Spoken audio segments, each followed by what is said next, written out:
মাহফিলগুলি এমন ছিল, বেঈমান প্যান্ডেলে ঢুকতো, ইমানদার হয়ে বের হয়ে যেত। বেনামাজি ভেতরে ঢুকতো, নামাজি হয়ে বের হতো। আল্লাহ ভোলা বান্দা ঢুকতো, আল্লাহ ওয়ালা বের হতো। দুনিয়ামুখী মানুষ ঢুকতো, আখিরাতমুখী হয়ে বের হতো। বাজারমুখী মানুষ ঢুকতো, মসজিদমুখী হয়ে বের হয়ে যেত। আমরা আবার সেই রুহানি পরিবেশ ফিরিয়ে আনতে চাই।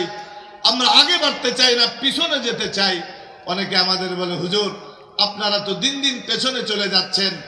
এই কম্পিউটারের যুগে, এই আধুনিক যুগে, স্যাটেলাইটের যুগে, মিডিয়ার যুগে আপনারা তো শুধু পিছনে যাচ্ছেন। আমি বলি, হ্যাঁ, আমরা শুধু 10 বছর, 50 বছর, 100 বছর পিছনে নয়, 1400 বছর পেছনে যেতে চাই। কত বছর? 1400 বছর আমরা পেছনে যেতে চাই।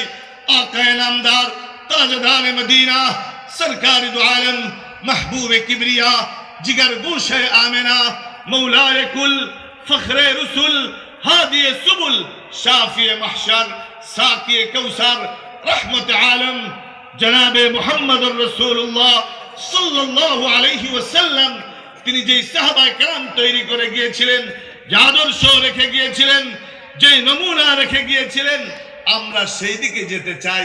আজকে যদি আমাদের এই দেশের মাদারিসগুলি, বিশেষ করে মাদারিসে কওমিয়া, যেখানে সত্যিকার অর্থে দ্বীন শেখানো হয়, মানুষ পয়দা করা হয়, যদি আমরা সিদ্ধান্ত নিতে ভুল করি, তাহলে এই জাতি বড় বিপদগ্রস্ত হয়ে যাবে।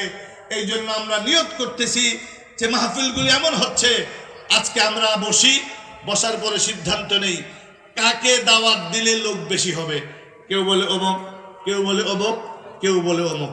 আচ্ছা, এত লোক কেন লাগবে? কই, লোক যত বেশি হবে কালেকশন তত বেশি হবে। কালেকশন কি হবে?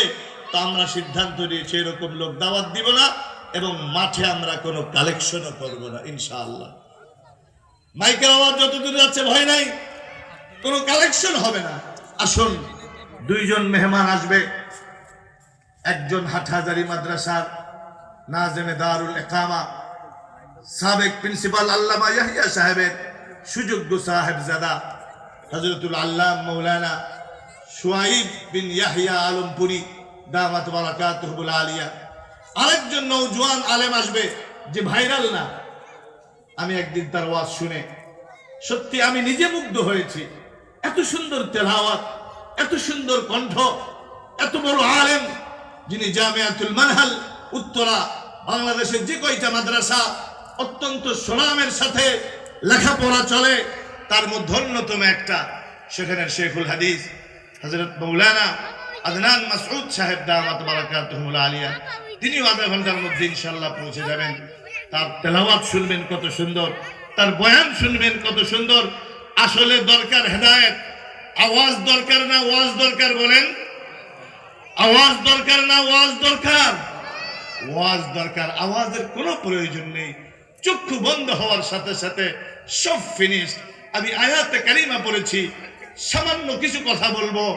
মাইকের আওয়াজ যত দূর যাচ্ছে, মা তুমি খেয়াল করো, বোন তুমি খেয়াল করো, যুবক তুমি খেয়াল করো, রাস্তাঘাটে যারা আছো, প্যান্ডেলে আসো, কিছু সময় বসো। হতে পারে আজকের এই বসা, আজকের এই আশা নাজাতের জরিয়া পারে কি পারে না বলুন? আল্লাহ তৌফিক দান করেন। কিছুক্ষণ পরে আমাদের মাদ্রাসা থেকে যারা ফারেগ হয়ে গিয়েছে, প্রায় 70 জন ছেলে, বলেন আলহামদুলিল্লাহ, যারা হাফেজ, মৌলানা, মুফতি হয়েছে, তাদেরকে দস্তারে ফজিলত প্রদান করা হবে, পাগড়ি দেওয়া হবে। আপনাদের অর্থ, আপনাদের শ্রম, আপনাদের দোয়ার ফসল এটা। এই মুবারক মাহফিলে আপনারা আসবেন, কথা শুনবেন। আল্লাহ রাব্বুল আলামিন দেখেন, কাফেরদের উদ্দেশ্য করে বলেন নাই, নাস্তিকদের উদ্দেশ্য করে বলেন নাই, মুরতাদদের উদ্দেশ্য করে বলেন নাই, মুনাফিকদেরকে উদ্দেশ্য করে বলেন নাই। আল্লাহ বলেন, ইয়া আইয়ুহাল্লাযীনা আমানু, ইয়া আইয়ুহাল্লাযীনা আমানু, হে ঈমানদারেরা। আল্লাহ কাদেরকে সম্বোধন করেছেন বলেন? কাদেরকে? মুমিনদেরকে, যারা আল্লাহকে বিশ্বাস করে, যারা আল্লাহর উপরে আস্থা রাখে, যারা আল্লাহকে রব হিসাবে মানে, যারা আল্লাহকে ইলাহ হিসাবে মানে, যারা আল্লাহকে রহমান মানে, যারা আল্লাহকে রহিম মানে, আলিম মানে, সামি মানে, বসির মানে, লতিফ মানে, খবীর মানে। আওয়াজ করে বলুন তিনি কে? আমাদের মালিক কে? হায়াতের মালিক, মৌতের মালিক, উন্নতি অগ্রগতির মালিক, সুখ সমৃদ্ধির মালিক, আমার আপনার মালিক। আল্লাহ রাব্বুল আলামিন জান্নাত বানিয়েছেন মুমিনদের জন্য। কাদের জন্য? নাস্তিক জান্নাতে যাবে না, মুরতাদ জান্নাতে যাবে না, কাফের জান্নাতে যাবে না, মুনাফিক জান্নাতে যাবে না। জান্নাতে কে যাবে বলেন? কে যাবে? মুমিন যাবে। আল্লাহ রাব্বুল আলামিন মুমিনদেরকে উদ্দেশ্য করে বলেন, ইয়া আইয়ুহাল্লাযীনা আমানু। বলতে পারেন তাহলে যারা হাজার হাজার কোটি টাকা দান করে তাদের কি হবে? এমনও মানুষ দুনিয়া আছে না যারা ঈমান আনে নাই কিন্তু